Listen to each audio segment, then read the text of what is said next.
This video is about weight loss without dieting and without restrictions and without forbidden foods and without self-control and without effort. Just kidding. Let me explain. I've noticed more and more people are looking to lose weight in a self-compassionate way. Kindly, without toxic motivation, starvation, punishing workouts, and low-calorie plans. That's great. This is a really good trend. But sometimes this idea hits a dead end.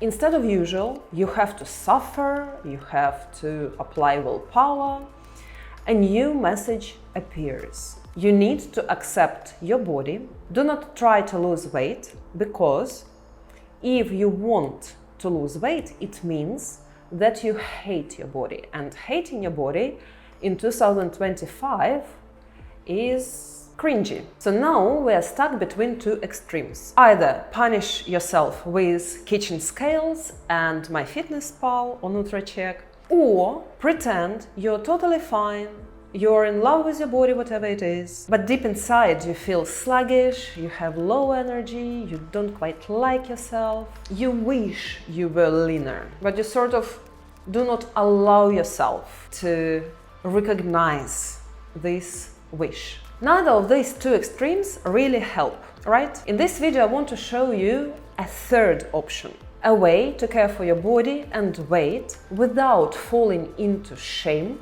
and obsession. We'll talk about psychology, self-criticism, self-compassion, and how you can approach weight loss like a normal human being and not a robot on a meal plan. My name is Olga Onoshchenko. I'm a psychotherapist, nutritionist, and I've got a PhD from the University of Sheffield Management School. I highly recommend you to subscribe to this channel, because this is where we discuss the aspects, the psychological aspects of weight loss, relationships with ourselves, our bodies, with food and other people, how it all connects to the shape we are in. And this information will help you to lose weight with self-compassion. The information I provide is based on scientific evidence and my 10 years of experience working with people, helping them to lose weight. So subscribe and let's go. The promise to lose weight without restriction sounds really tempting, really appealing. Why? First, because we are traumatized by constant dieting, constant restrictions, by the messages of diet culture. You need to constantly restrict food, otherwise you're not valuable. Because if you're not thin, you're not valuable. Don't eat that, cut the sugar, cut the carbs, skip dinner. Then comes the shame. You ate it, shame. You slipped up, shame. You lost control, guess what? Shame. So we are getting into the spiral of obsession with food, with dieting, positive expectations, what will happen when we are lean, and then falling off the wagon, binging, overeating, and blaming and criticizing yourself for that. And then planning the diet again and feeling these positive expectations. So as a result, we get obsessed with food and we have constant food thoughts. We wake up in the morning and we plan what we're going to eat today instead of putting in our resource into something more creative, more useful. And the second reason why the promise of weight loss without restriction and dieting is so appealing, because many of us had positive experiences with that too. Did it happen to you that once you let go of idea of losing weight and you allowed yourself to eat everything and anything, tasty food, hyper palatable, high calorie foods, high calorie density foods got less appealing? You stop thinking about them as much. You realize that Cadbury chocolate is not even tasty and I would better look for some better options instead of this colored sugar mixed with bad fat. So the magic of forbidden food fades. We calm down around food. The obsession loosens its grip and we seem to improve our quality of life. Maybe even binges and overeating decrease. That's good, but this idea is also a trap, and here is why. We have 3 reasons for that. Why letting yourself eating everything and anything and not even putting effort into restrictions may not serve you 100%. First, we need to understand that we used to focus our efforts in the wrong place. We tried to restrict the food that we actually need, that our body needs, that satisfies our needs in energy, instead of examining where the real excess comes from. Because yes, some people gain weight because their life has changed. For example, they used to be a student, very active, running around the university campus, and then hop and they find a job and sit down for 8-12 hours daily. No wonder people gain weight. Gradually, without any problems in eating behavior or self-control and so on. But many people gain weight because they eat emotionally. On the one side, food is their coping strategy, a way to soothe emotions and survive daily stress. It does work. Food calms us down, but not for long. And then we have even more problems. Because food didn't solve the initial problem. Why we have negative emotions? Why we cannot tolerate these emotions or thoughts? Why we cannot cope with daily stress? Why did we organize our life in a way that we have to endure this daily stress? Instead of thinking about that, we eat and this calms us down, but this doesn't solve the problem. And now we have second problem. We add extra food and now we feel shame. And now we're upset because we're not losing weight. And on the other side, we are under pressure of the diet culture. Yes, it still exists. Yes, that culture still influences our minds and our relationships with ourselves, our bodies and food. Diet culture tells us to skip dinner, to do intermittent fasting. Diet culture that masks under longevity or gut health. But it still tells us to cut carbs and only eat dessert after salad, which is a good idea, but sometimes it just crosses any boundaries of common sense. Not everything is bullshit, but it's gone too far. And a lot of things she says is not scientific. Some ideas are really good, and why not going for a walk after a heavy meal? But it's not about glucose goddess today. Let's come back to psychology. What happens? We end up treating symptoms, overeating and extra weight, with the very thing that is hurting us. Pressure, more restriction, more stress. So we have stresses from life, we have pressure from diet culture, and when we decide to restrict ourselves to lose weight, we put even more pressure and stress on ourselves. You see, trying to fix your overeating with restriction is like trying to quench thirst with salty water or putting out fire with gasoline. The solution only fuels the problem. Second problem with the idea of losing weight without effort, because we don't know that effort turns into violence. What we call an effort, what we call discipline, what we call willpower is actually violence and cruelty towards ourselves. This is when your weight loss efforts become a form of abuse, self-abuse, instead of care. How to know if your next diet plan or workout regime is self-care or is it self-abuse? Self-abuse means forcing yourself to do things you don't like to do, like running when you hate it. For example, I used to hate running, and when weight loss was of primary importance for me and I thought that cardio is important for weight loss, I would force myself to run. This was like 15 years ago. And I could never stick to running regularly. And once I learned that running is not that important for weight loss, I just stopped. Stopped for years. So much I was traumatized by pushing myself.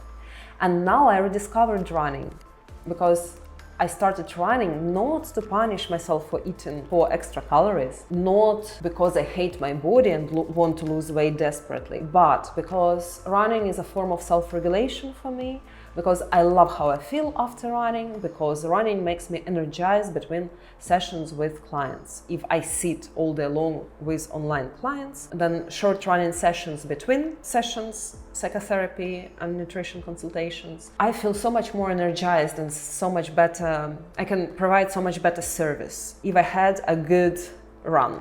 And it can be 10-20 minutes run, it's not 10K or marathon. How else we can detect self-abuse? When we are punishing ourselves for mistakes.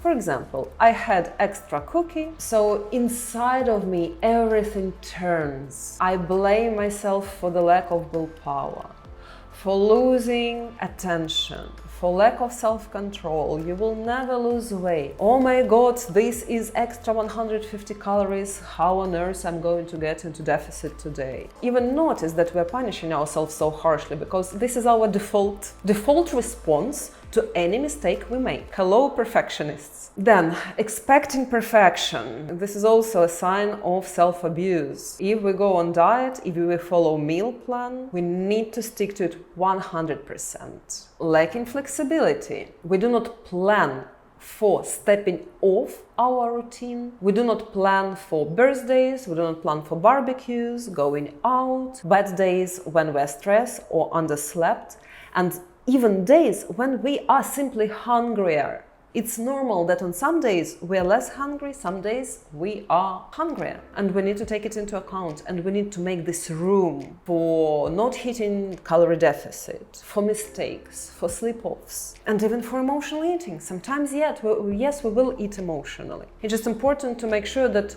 food is not your first and the only coping strategy. When you frame weight loss as demand, not a preference. I demand from myself to lose weight or to achieve some in my career. If I do not get a professorship in the university, I don't know what I will do. It will be terrible. It will be a catastrophe. If I don't get promotion this year, it will be a catastrophe. I'm a loser. I failed in life. If I do not lose 10 kilograms by summer, this will be the end of the world. What will this create? I said it before, more pressure. Whereas it should sound like that. I prefer to look leaner. I would prefer to lose 10 kilograms. I would prefer to do my best and get a promotion and get a professorship. And then we're tying our self-worth to our weight or to our career goals, right? If we do not look certain way or we don't weigh certain number on scales, then we're not worthy. Then we feel like we are underhuman. We're not worthy of love, acceptance, caring for ourselves, nourishing ourselves with food. And of course, if I don't get promotion, I'm also not worthy, and I start comparing myself to leaner people, to people who advance faster in career. And when we tie our self-worth to how we look like, we learn to ignore our physical and emotional state, because the threat is existential. If I'm not worthy as a human, when I don't achieve something, we feel existential threat. This feeling of unworthiness is a threat. And of course, we stop listening to ourselves and just fixate on the goal, because we are in danger. It doesn't matter what our body needs, wants, do we need to have a rest? Do we need to soothe our nervous system down? The same with our achievements. If I do not finish this by deadline, and to finish this by deadline, I need to work for a month, 14 hours a day, and sacrifice my sleep, my exercise, and my family. And if I do not meet this deadline, then I'm not worthy because I will not get promoted. Then we need to think twice. Of course, if it's a month of extra effort, that can be fine. But I see clients live in this for years and years and years. And stress accumulates, and weight accumulates, and health deteriorates. And when we ignore our physical and emotional state, when we desperately need to lose weight, what happens? We ignore our satiety cues. We ignore when we are anxious or tired, and when we ignore and food is our coping strategy, we satisfy our emotional and physical needs with food, which is impossible. Apart from soothing, soothes us for a short period of time, but as I said, after that we have double problem. The problem is not solved, we have yet to meet the deadline and to ignore our health, and we also feel guilt for not exercising or overeating. A guilt which actually is shame or regret or anger at ourselves. In the next video, I will talk you through the questions to ask yourself before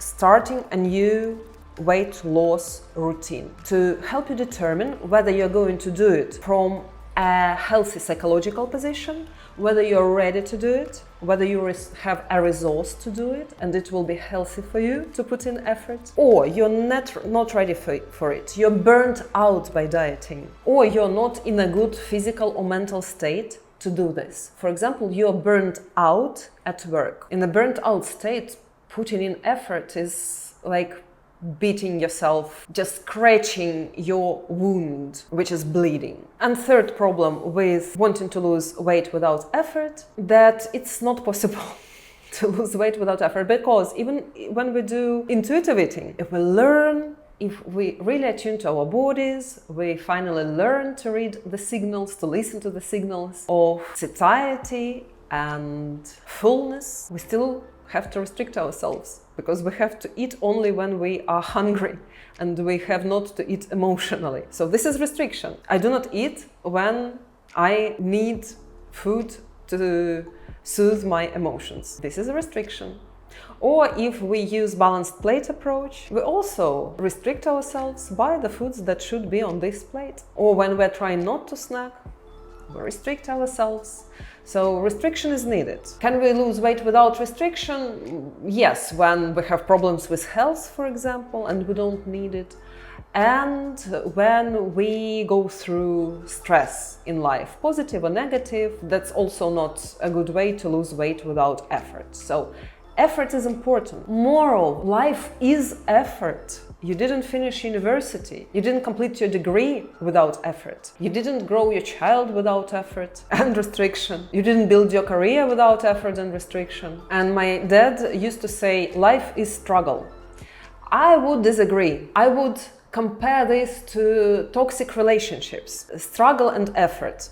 If you are in toxic relationships, you put in energy to fix things, and actually you end up even more exhausted, unhappy, and feel less worthy. And healthy relationships also require work, but the work is mutual and very rewarding. And any effort in life should lead to growth and reward, not burnout. If effort leads to burnout, when something drains you and gives nothing back, that's not effort, that's suffering. So here is the question, is it effort or is it violence? And most of us, when trying to lose weight, apply violence, not effort. And this is not our fault. We're simply not taught to apply effort without violence, to apply effort in a sustainable way, to reach our goals, to work super hard, to try our best in a sustainable, compassionate way. And this is the most efficient way. We'll talk about it in the next video. In the meanwhile, please check useful links under this video.